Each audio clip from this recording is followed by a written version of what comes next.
Es tiempo de hablar de Jesús. La lectura sin comentarios del libro El deseado de todas las gentes. Capítulo 10. La voz que clama en el desierto. Hablemos de Jesús. Omar Medina les acompaña. De entre los fieles de Israel, que por largo tiempo habían esperado la venida del Mesías, surgió el precursor de Cristo. El anciano sacerdote Zacarías y su esposa Elizabeth eran justos delante de Dios, y en su vida tranquila y santa, la luz de la fe resplandecía como una estrella en medio de las tinieblas de aquellos días malos.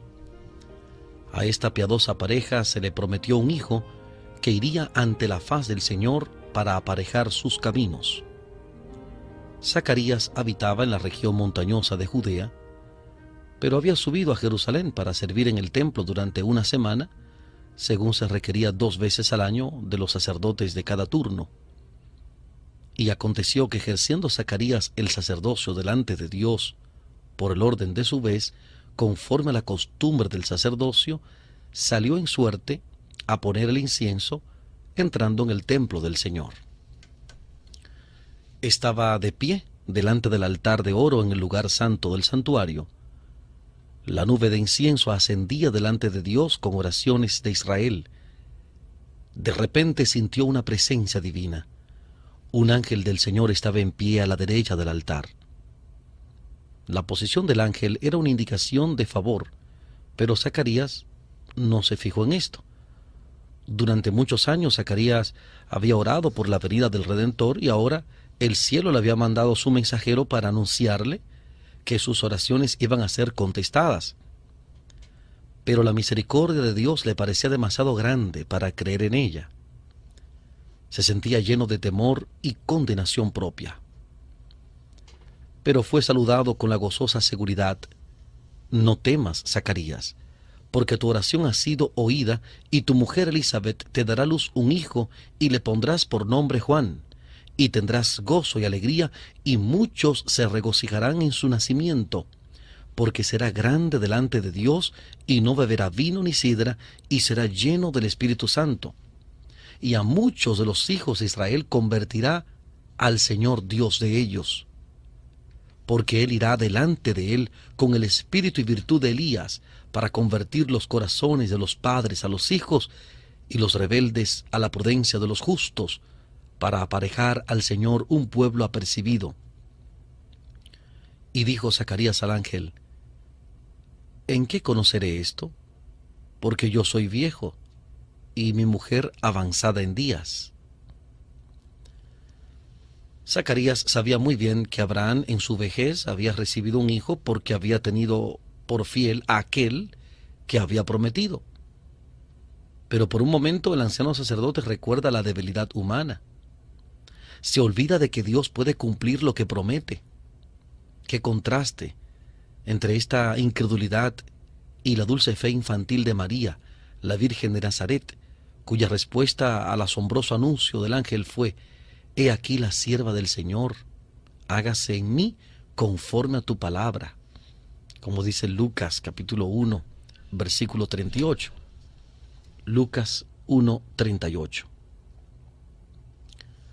El nacimiento del hijo de Zacarías, como el del hijo de Abraham y el de María, había de enseñar una gran verdad espiritual, una verdad que somos tardos en aprender y propensos a olvidar.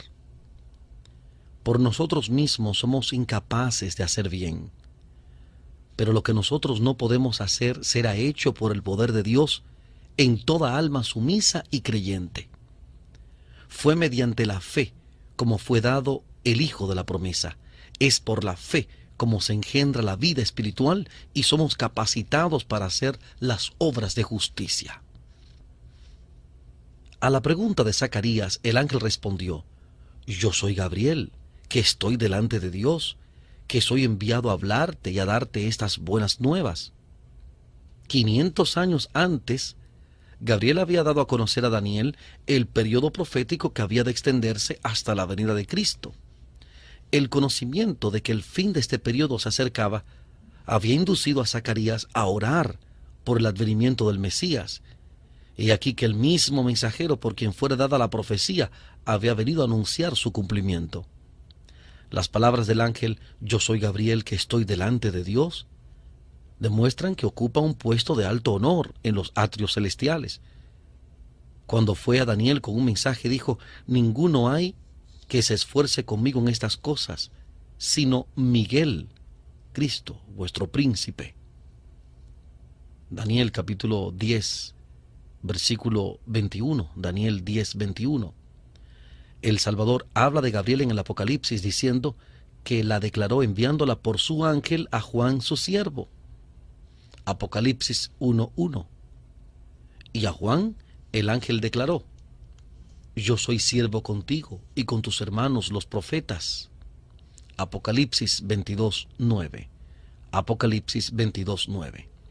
Admirable pensamiento que el ángel que sigue en honor al Hijo de Dios es el escogido para revelar los propósitos de Dios a los hombres pecaminosos.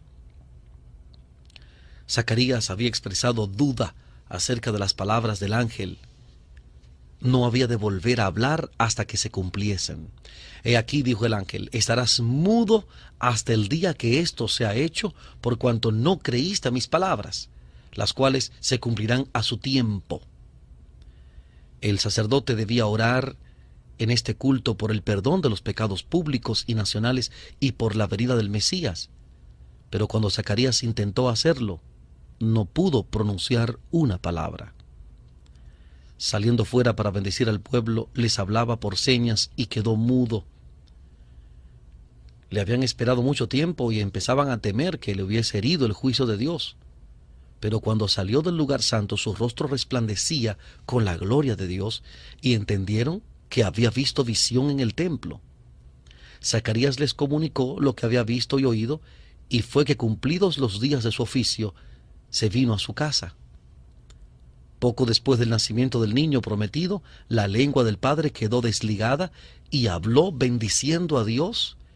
Y fue un temor sobre todos los vecinos de ellos, y en todas las montañas de Judea fueron divulgadas todas estas cosas. Y todos los que las oían, las conservaban en su corazón, diciendo, ¿quién será este niño? Todo esto tendía a llamar la atención a la venida del Mesías, para la cual Juan había de preparar el camino. El Espíritu Santo descendió sobre Zacarías, y en esas hermosas palabras profetizó la misión de su hijo. Y tú, niño, serás llamado profeta del Altísimo, pues irás ante la faz del Señor para preparar sus caminos, dando conocimiento de salvación a su pueblo, en la remisión de sus pecados, a causa de las entrañas de misericordia de nuestro Dios, en las que nos visitará el sol naciente, descendiendo de las alturas, para dar luz a los que están sentados en tinieblas y en sombra de muerte, para dirigir nuestros pies en el camino de la paz. Y el niño crecía y se fortalecía en espíritu, y estuvo en los desiertos hasta el día que se mostró a Israel. Antes que naciera Juan, el ángel había dicho, será grande delante de Dios, y no beberá vino ni sidra, y será lleno del Espíritu Santo. Dios había llamado al hijo de Zacarías a una gran obra, la mayor que hubiera sido confiada alguna vez a los hombres. A fin de ejecutar esta obra, el Señor debía obrar con él, y el Espíritu de Dios estaría con él si prestaba atención a las instrucciones del ángel.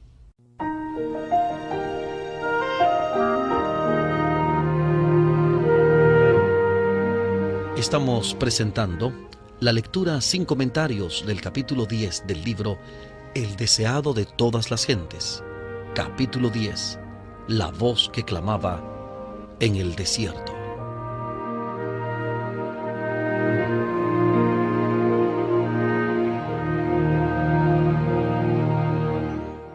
Juan había de salir como mensajero de Jehová para comunicar a los hombres la luz de Dios.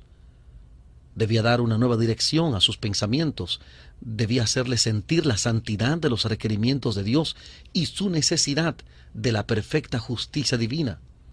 Un mensajero tal debía ser santo, debía ser templo del Espíritu de Dios.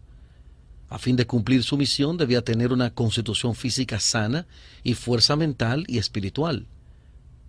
Por lo tanto, le sería necesario dominar sus apetitos y pasiones. Debía poder dominar todas sus facultades para poder permanecer entre los hombres tan inconmovible frente a las circunstancias que le rodeasen como las rocas y montañas del desierto. En el tiempo de Juan el Bautista, la codicia de las riquezas y el amor al lujo y a la ostentación se habían difundido extensamente.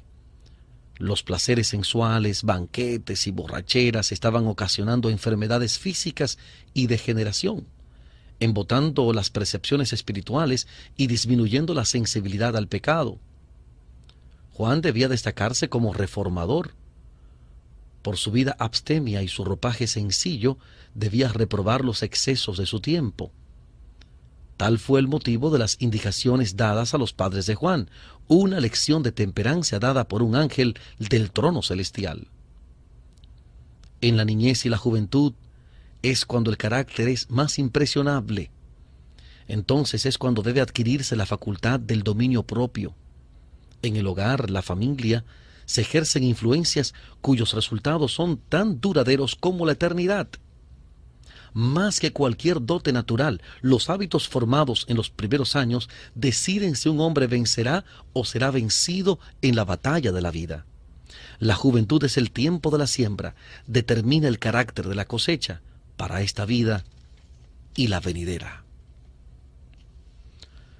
Como profeta, Juan había de convertir los corazones de los padres a los hijos y los rebeldes a la prudencia de los justos, para aparejar al Señor un pueblo apercibido.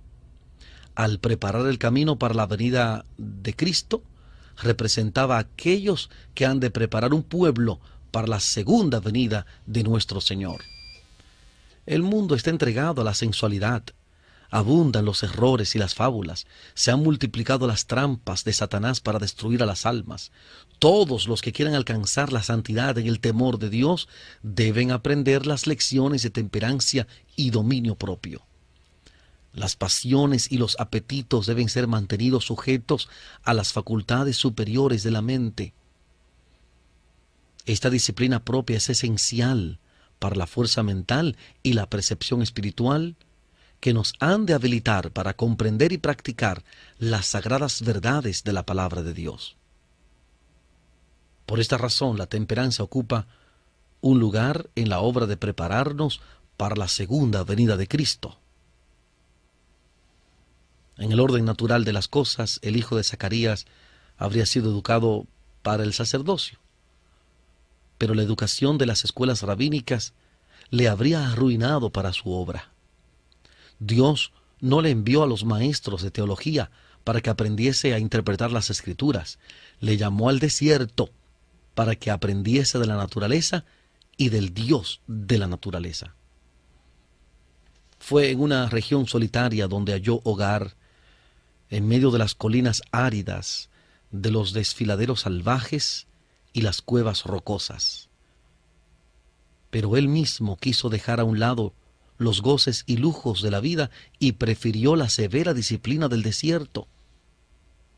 Allí lo que lo rodeaba era favorable a la adquisición de sencillez y abnegación. No siendo interrumpido por los clamores del mundo, podía estudiar las lecciones de la naturaleza, de la revelación y de la providencia. Las palabras del ángel a Zacarías habían sido repetidas con frecuencia a Juan por sus padres temerosos de Dios. Desde la niñez se le había recordado su misión y él había aceptado el cometido sagrado. Para él la soledad del desierto era una manera bienvenida de escapar de la sociedad en la cual las sospechas, la incredulidad y la impureza lo compenetraban casi todo. Desconfiaba de su propia fuerza para resistir la tentación y huía del constante contacto con el pecado a fin de no perder el sentido de su excesiva pecaminosidad. Dedicado a Dios como nazareno, Desde su nacimiento, hizo él mismo voto de consagrar su vida a Dios. Su ropa era la de los antiguos profetas, un manto de pelo de camello, ceñido a sus lomos por un cinturón de cuero, comía langostas y miel silvestre que hallaba en el desierto, y bebía del agua pura de las colinas. Pero Juan no pasaba la vida en ociosidad, ni en lobreguez ascética o aislamiento egoísta.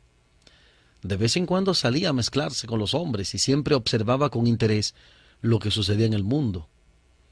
Desde su tranquilo retiro vigilaba el desarrollo de los sucesos. Con visión iluminada por el Espíritu Divino, estudiaba los caracteres humanos para poder saber cómo alcanzar los corazones con el mensaje del cielo. Sentía el peso de su misión.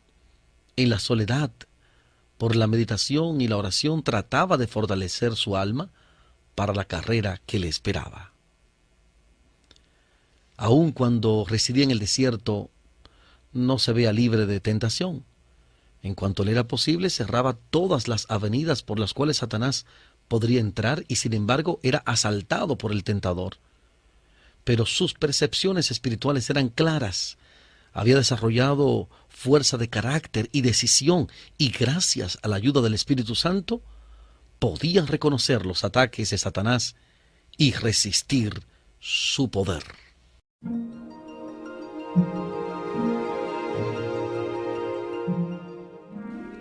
Estamos presentando la lectura sin comentarios del capítulo 10 del libro El deseado de todas las gentes. Capítulo 10. La voz que clamaba en el desierto.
Juan hallaba en el desierto su escuela y su santuario. Como Moisés entre las montañas de Madián, se veía cercado por la presencia de Dios y por las evidencias de su poder. No le tocaba morar como al gran jefe de Israel entre la solemne majestad de las soledades montañosas, pero delante de él estaban las alturas de Moab al otro lado del Jordán, hablándole de aquel que había asentado firmemente las montañas y las había rodeado de fortaleza. El aspecto lóbrego y terrible de la naturaleza del desierto donde moraba representaba vívidamente la condición de Israel.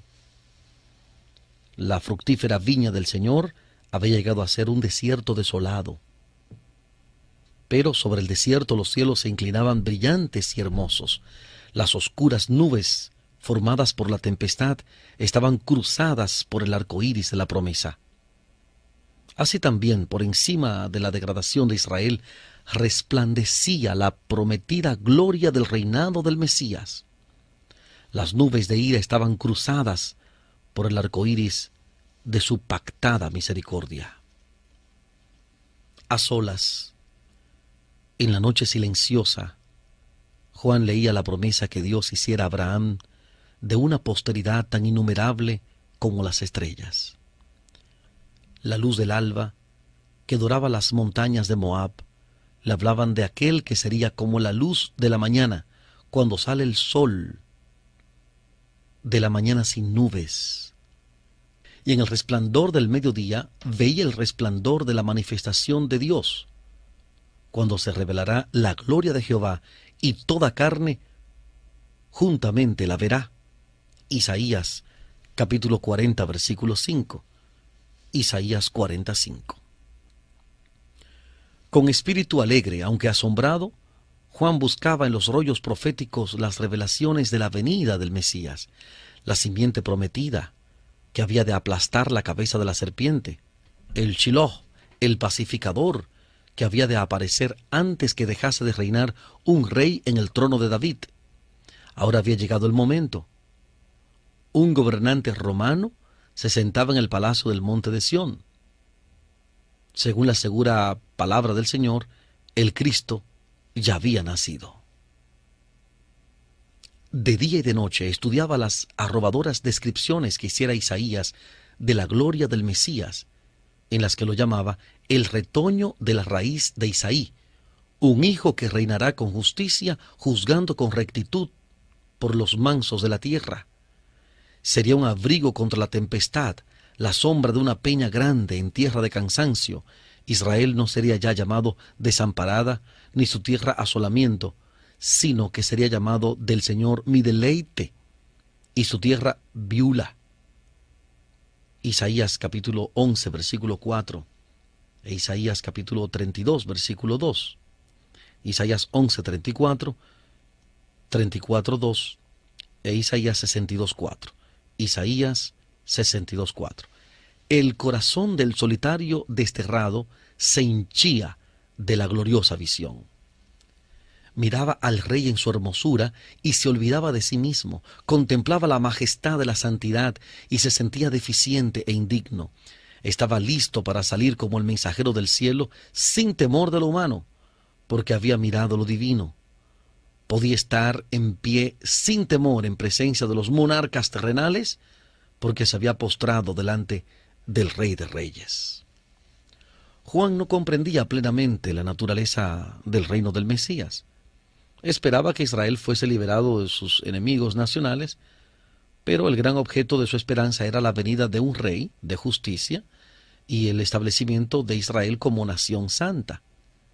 Así creía que se cumpliría la profecía hecha en ocasión de su nacimiento. Acordándose de su santo pacto, que sin temor librados de nuestros enemigos, le serviríamos en santidad y en justicia delante de él todos los días nuestros. Veía que los hijos de su pueblo estaban engañados, satisfechos y dormidos en sus pecados. Juan anhelaba incitarlos a vivir más santamente. El mensaje que Dios le había dado para que lo proclamase estaba destinado a despertarlos de su letargo y hacerlos temblar por su gran maldad. Antes que pudiese alojarse la semilla del Evangelio, el suelo del corazón debía estar quebrantado. antes de que tratasen de obtener sanidad de Jesús, debían ser despertados para ver el peligro que les hacían correr las heridas del pecado. Dios no envía mensajeros para que adulen al pecador. No da mensajes de paz para arrullar en una seguridad fatal a los que no están santificados. Impone pesadas cargas a la conciencia del que hace mal y atraviesa el alma con flechas de convicción. Los ángeles ministradores le presentan los temibles juicios de Dios para ahondar el sentido de su necesidad e impulsarle a clamar: ¿qué debo hacer para ser salvo? Entonces la mano que humilló en el polvo levanta al penitente. La voz que reprendió el pecado y avergonzó el orgullo y la ambición pregunta con la más tierna simpatía: ¿qué quieres que te haga? Cuando comenzó el ministerio de Juan, la nación estaba en una condición de excitación y descontento rayana en la revolución. Al desaparecer Arquelao, Judea había caído directamente bajo el dominio de Roma. La tiranía y la extorsión de los gobernantes romanos y sus resueltos esfuerzos para introducir las costumbres y los símbolos paganos encendieron la rebelión, que fue apagada en la sangre de miles de los más valientes de Israel. Todo esto intensificó el odio nacional contra Roma y aumentó el anhelo de ser libertados de su poder. En medio de las discordias y las luchas se oyó una voz procedente del desierto, una voz sorprendente y austera, aunque llena de esperanza: «Arrepiéntanse, que el reino de los cielos se ha acercado». Con un poder nuevo y extraño, conmovía a la gente. Los profetas habían predicho la venida de Cristo como un acontecimiento del futuro lejano, pero he aquí que se oía un anuncio de que se acercaba. El aspecto singular de Juan hacía recordar a sus oyentes los antiguos videntes. En sus modales e indumentaria se asemejaba al profeta Elías. Con el espíritu y el poder de Elías denunciaba la corrupción nacional y reprendía los pecados prevalecientes. Sus palabras eran claras y directas y convincentes. Muchos creían que era uno de los profetas que había resucitado de los muertos. Toda la nación se conmovió. Muchedumbres acudieron al desierto. Juan proclamaba la venida del Mesías e invitaba al pueblo a arrepentirse. Como símbolo de la purificación del pecado, bautizaba en las aguas del Jordán, así que mediante una lección objetiva muy significativa, declaraba que todos los que querían formar parte del pueblo elegido de Dios estaban contaminados por el pecado y que sin la purificación del corazón y de la vida no podrían tener parte en el reino del Mesías. Príncipes y rabinos, soldados, publicanos, campesinos acudían a oír al profeta. Por un tiempo la solemne amonestación de Dios los alarmó. Muchos fueron inducidos a arrepentirse y recibieron el bautismo. Personas de todas las clases sociales se sometieron al requerimiento del Bautista a fin de participar del reino que anunciaba. Muchos de los escribas y fariseos vinieron confesando sus pecados y pidiendo el bautismo. Se habían ensalzado como mejores que los otros hombres y habían inducido a la gente a tener una alta opinión de su piedad. Ahora se desenmascaraban los culpables secretos de su vida. Pero el Espíritu Santo hizo comprender a Juan que muchos de estos hombres no tenían verdadera convicción del pecado. Eran oportunistas. Como amigos del profeta, esperaban hallar favor ante el príncipe venidero y pensaban fortalecer su influencia sobre el pueblo al recibir el bautismo de manos de este joven maestro popular. Juan les hizo frente con la abrumadora pregunta: «Oh generación de víboras, ¿quién les enseñó a huir de la ira que vendrá? Hagan pues frutos dignos de arrepentimiento y no comencéis a decir en ustedes mismos: tenemos a Abraham por padre, porque les digo que puede Dios aún de estas piedras levantar hijos a Abraham». Los judíos habían interpretado erróneamente la promesa de Dios de favorecer eternamente a Israel. Así ha dicho Jehová, que da el sol para la luz del día, las leyes de la luna y de las estrellas para la luz de la noche, que parte la mar y braman sus ondas. Jehová de los ejércitos es su nombre. Si estas leyes faltaren delante de mí, dice Jehová, también la simiente de Israel faltará, para no ser nación delante de mí todos los días. Así ha dicho Jehová. Si los cielos arriba se pueden medir y buscarse abajo los fundamentos de la tierra, también yo desecharé toda la simiente de Israel por todo lo que hicieron, dice Jehová. Jeremías capítulo 31, versículos 35 y 37. Jeremías 31, 35 y 37. Los judíos consideraban que su descendencia natural de Abraham les daba derecho a esa promesa, pero pasaban por alto las condiciones que Dios había especificado. Antes de hacer la promesa, había dicho: daré mi ley en sus entrañas y escribiréla en sus corazones, y seré yo a ellos por Dios, y ellos me serán por pueblo, porque perdonaré la maldad de ellos, y no me acordaré más de su pecado. Jeremías capítulo 31, versículos 33 al 34. Jeremías 31, 33 y 34.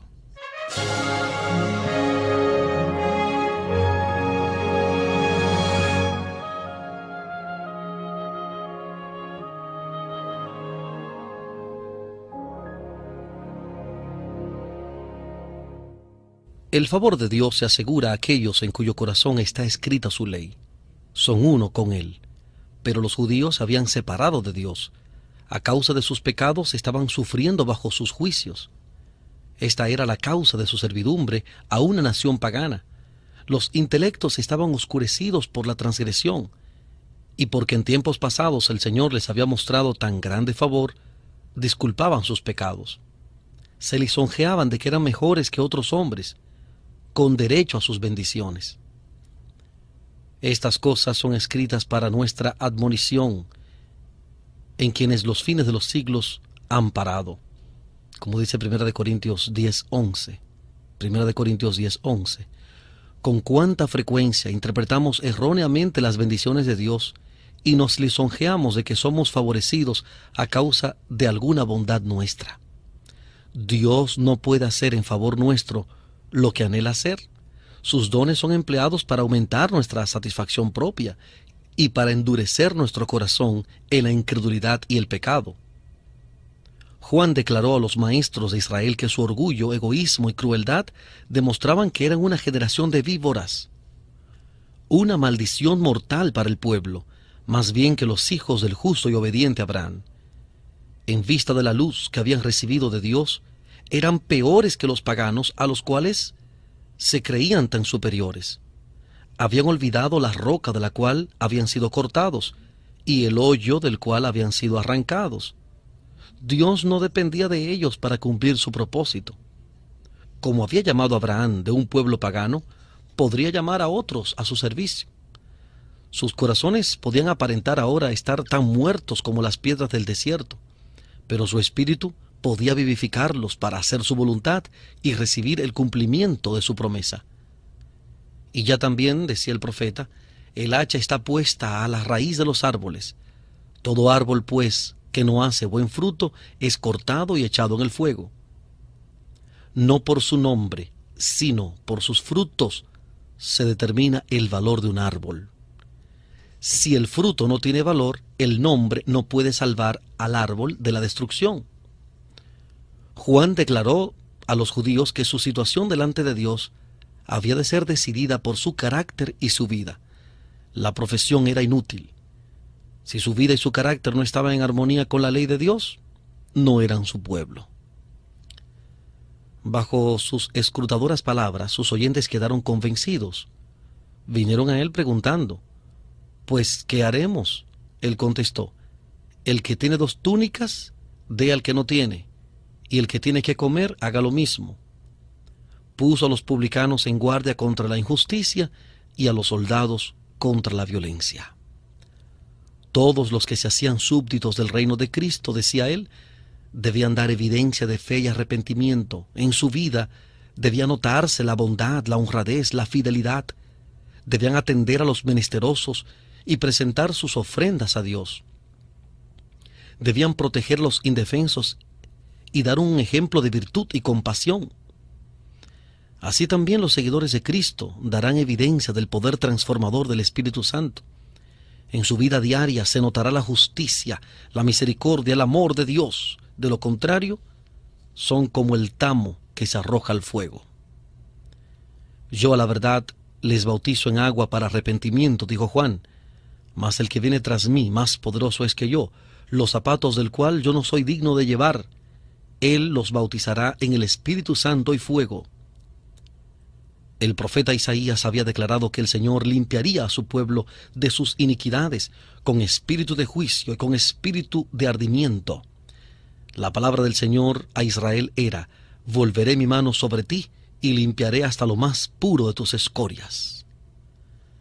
Isaías capítulo 4, versículo 4, Isaías 1, 25. Isaías 4, 4, 1, 25. Para el pecado, donde quiera que se encuentre, nuestro Dios es fuego consumidor. Hebreos 12, 29. En todos los que se someten a su poder, el Espíritu de Dios consumirá el pecado. Pero si los hombres se aferran al pecado, llegan a identificarse con él. Entonces la gloria de Dios que destruye el pecado debe destruirlos a ellos también.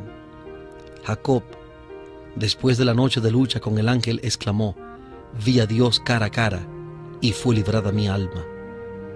Génesis 32:30. Génesis 32:30.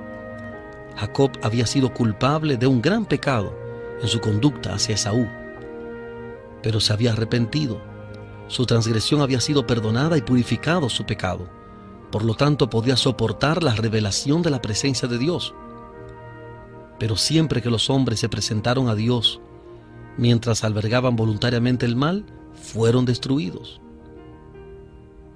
En el segundo advenimiento de Cristo, los impíos serán consumidos con el espíritu de su boca y destruidos con el resplandor de su venida, como enseña la segunda carta del apóstol Pablo a los Tesalonicenses, capítulo 2, versículo 8.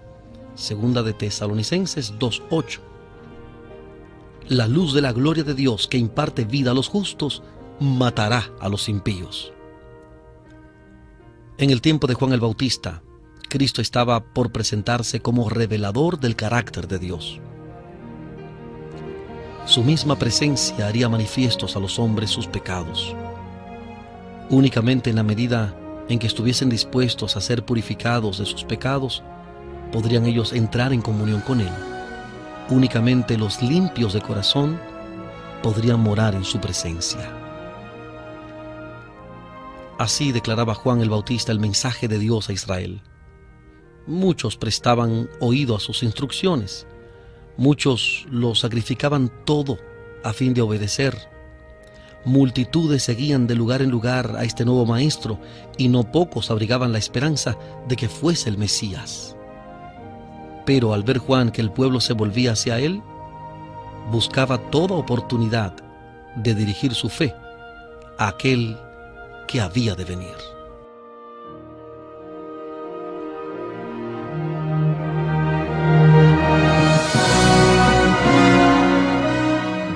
Hemos presentado la lectura sin comentarios del capítulo 10 del libro El deseado de todas las gentes. Capítulo 10, la voz que clamaba en el desierto.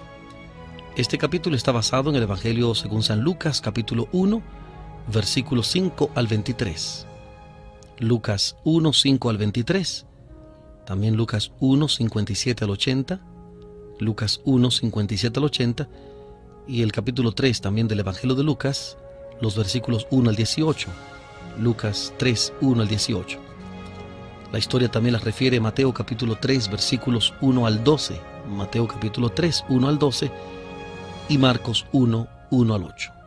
Marcos 1, 1 al 8. Hablemos de Jesús. Muchas gracias por la fina gentileza de la atención dispensada. Omar Medina, quien les habla, desea para todos la más rica bendición de nuestro Dios. Hablemos de Jesús.